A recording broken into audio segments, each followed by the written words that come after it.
Assalamu alaikum fam, hope you're doing well. We're continuing overall book review by the Noble Sheikh, His Excellence and Eminence, Dr. Saleh Al-Fawzan. He was part of the member of the Supreme Councils of Scholars, and his book on Aqida, monotheism, was really good. I'm almost done with it, but I just couldn't wait to kind of introduce it to y'all because there's just so many nuggets in here that I was like, okay, as a nerd, I was like, I gotta just share what I've learned. So, in this particular point, he gave us 4 points of like how you can keep your kid more oriented toward the religion, right? He mentioned how parents have a huge role to play in maintaining the fitrah, pure monotheism upon their child, right? So one of them is that he said, returning to the Book of Allah. And there was a cool note in here that said, nothing will reform the later generations of this ummah except that which reformed the earliest generation. And I was like, hey, that's a good point, because it's like, hey, what are you gonna do? You know, it's like there's a pattern there set for you, so check it out. And so I thought that was very clever, like very logical in his response, even though I know people can argue semantics on it. Then he further contended this should be coupled with the exposure to the doctrines of the deviant sects and knowledge of their confusion in order to be able to refute them and warn against them. He who does not know evil will likely fall therein too. See, what I really respected about this one, it says exposure to the doctrines. It's amazing how it's like, I feel like I connected with him when he said that, because you need to have exposure to things and say like, okay, this is what it is. You treat it with respect until you finish, and then you can do refutations afterwards or during, just making sure you understand their doctrine completely before you start refuting. Because if you haven't finished, you'd be like, hey, how are we going to make a refutation if we haven't gone from point A to point Z? Some things, the way in which they're structured, you can deal with it that way, but you have to know how you can go about it. But what I liked about it is that he doesn't say hide. It's like, if you don't know something is not right, you're going to have a hard time preventing yourself from being like confused.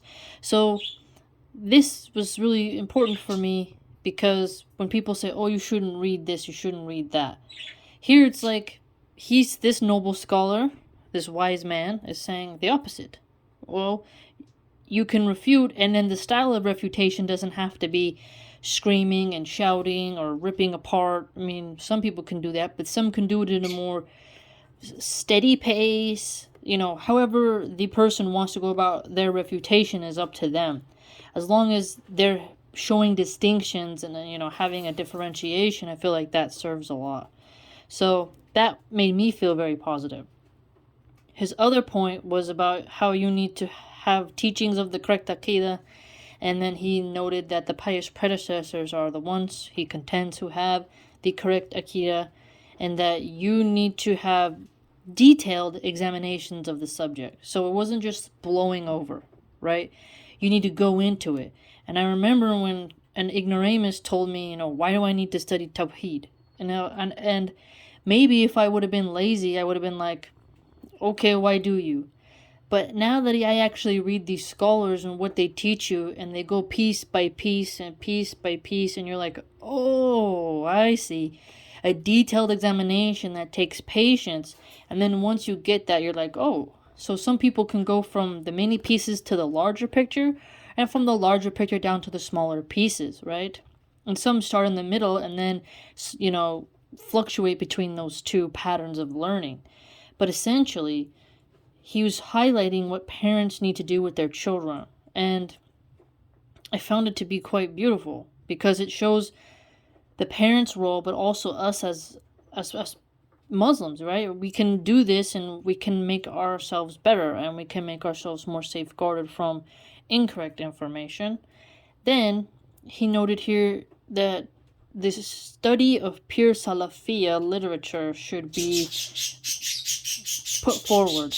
And so what that was, he contended, was books that are written in conformity to the understanding of the pious predecessors. Okay? then he names the groups that he doesn't favor. But then I noticed something was other really cool, is that you were supposed to look at those doctrines and what they contain and then rebut what you perceive as falsehood and warning people about it. So 2 examples here, in point 3 and in point 1, he mentions that this will help you have more of a defense against apostasy and from your child being too concerned with materialism, luxury. It'll help sustain them by the permission of Allah to not be led down a path of destruction or deviation. And so, again, it was just so powerful, because it's like, that is exactly what I'm trying to do in my own way. And then having people who think like, if you do this, if you do that, you're bad, you're a munafiq, you're a kafir, like horrible things they say. But then when you read actual scholars, they say things like, no, you look at it and, you make sure your intentions are pure.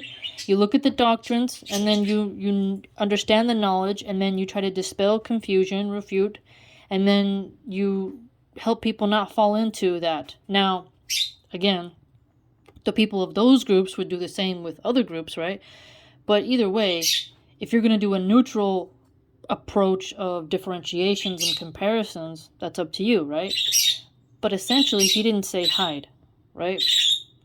So, again, in number 4, he said refuting the errors also. So, refuting errors was number 4 of the pious scholars who seek to revive the Aqida.